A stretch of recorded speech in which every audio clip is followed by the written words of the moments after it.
Often, when someone we love dies, we keep something they owned and cherished, a memento to remember them by. And that object, whatever it is, can hold all the emotions and memories associated with that person. But can it also hold a special power? Can it be used by the dead to communicate with the living, to send a message from beyond, to ease their pain and loss? Our next story answers those questions in a powerful and unforgettable way.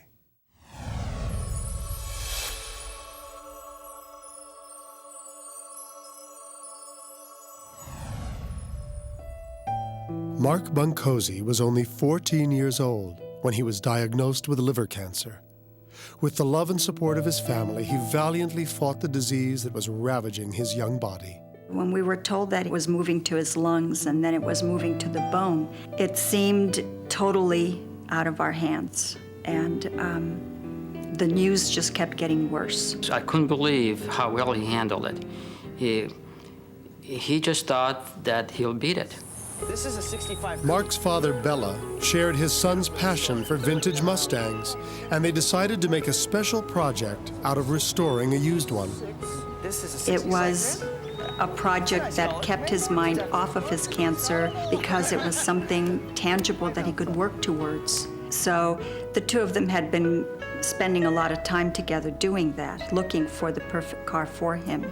And here is the 65. The car Mark chose for himself was a classic 1965 Mustang that needed work but had plenty of potential. The goal was to have the car finished when he was a senior in high school. I think we could do it together, Dad. We could do it together, son. No problem. And together, father and son restored the Mustang from top to bottom, inside and out, repainting the car a dazzling new color that Mark chose himself, Acapulco blue. I wanted him to make the decisions as much as he could because he had no decision-making abilities with his disease. And Mark was making the decisions with Bella's help, so it was a wonderful time of growing closer together.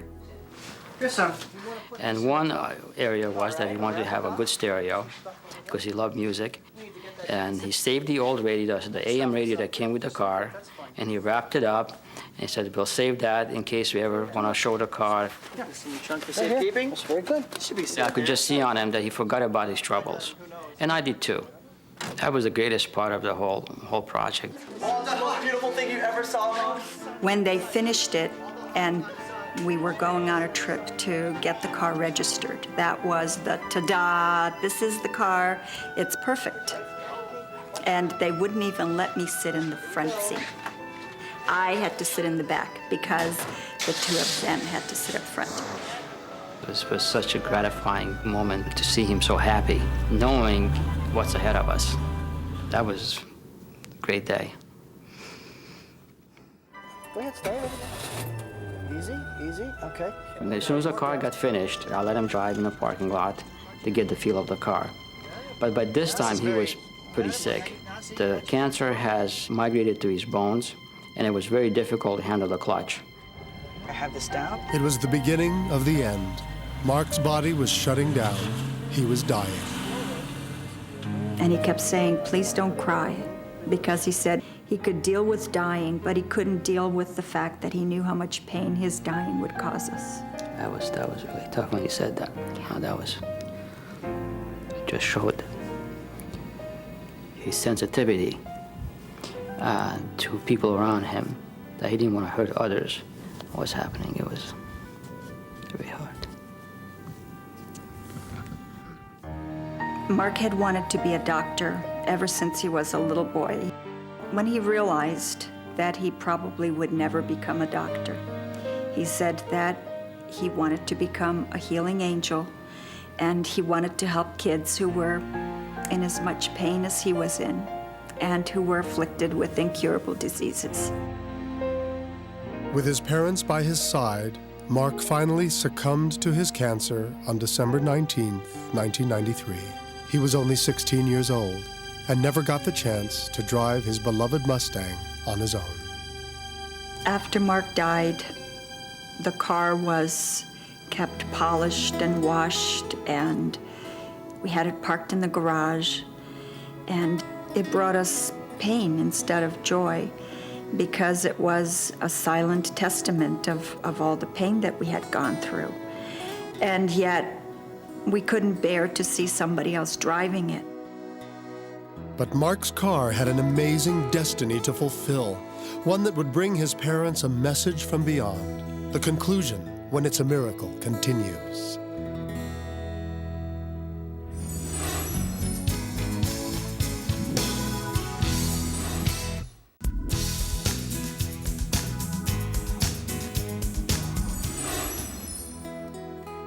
When Mark Bunkoczy was diagnosed with incurable liver cancer, he and his father embarked on a special project that would help Mark take his mind off his deadly disease. Together, they faithfully restored a 1965 Mustang. But sadly, Mark would die before he was ever able to drive it on his own. For the next 2 years, the car sat silently in the Bunkoczy's garage, a painful testament to the final months they'd shared with their only son. And then a friend, Cheryl Walsh, made a thoughtful suggestion. Why not donate the car to an upcoming fundraiser for the American Cancer Society? It was a very difficult thing to ask somebody to do, to give up a car that had a lot of meaning to them. But they agreed to do it. It would do more good for us to donate the car to raise money for the Cancer Society than it did having it sit in our garage. And so that's what we decided to do. We had it as the premier item for the evening and had a sign on it saying that this car was restored by Mark Bunkoczy, who had died of cancer. It was a very touching item to have there, and I think everybody then got the sense that the cancer ball was about curing cancer. Going to the gala was very, very difficult. It meant that we were going to say goodbye to the car, even though we had decided that we were going to give it away.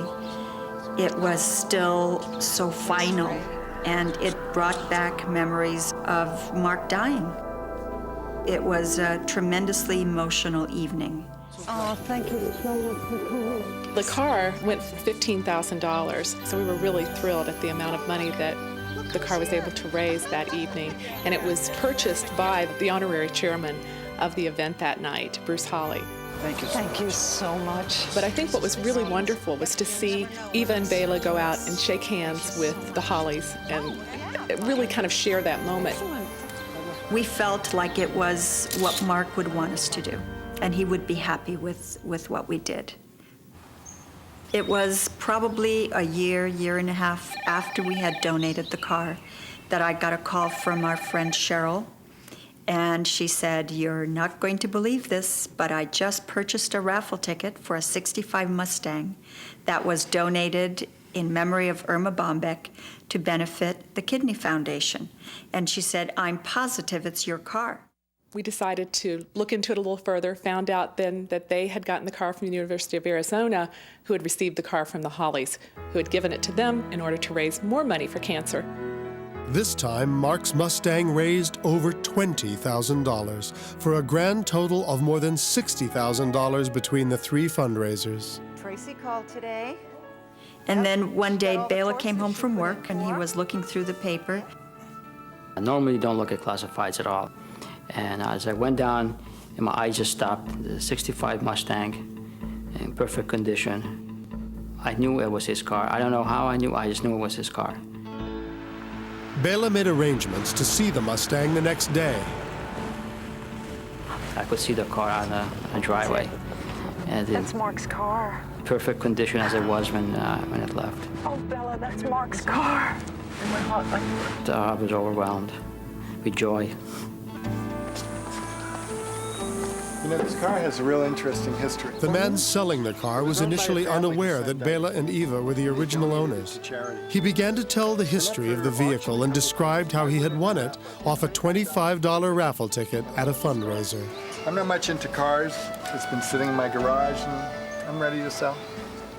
I had not seen a smile like that on Bela's face in many years. He was just lit up from inside at being able to drive his car again. Everything was stayed away. We left it. This is the original radio. The original radio that Mark wrapped up, was in the trunk, untouched, just like the way it was. I'm going to check something. And the odometer read 700 miles, more than when the car was donated. That possible? Is this possible? The car was never really driven for any other purpose than from go to one charity to another charity. What a healing process for Eva and Bela to know that their son, who had always said, I want to be able to give back, I want to help others, had really helped others.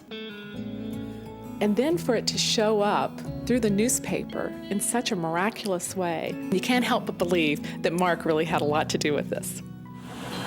If you believe in miracles, and I believe in miracles, you got to believe that it made its journey and it came home for the right reasons. Now, the car is a total joy. I drive it all the time. It was like a gift that was being returned to us by our son. It was as though he said, I wanted money for charity. You missed the car. It's my way of saying, hey, Dad, I'm okay, and here's a gift from me to you. I truly believe that that's what happened, because that's what Mark would do. As you've just seen, a parent's relationship with their child is a very strong, emotional, and unending bond.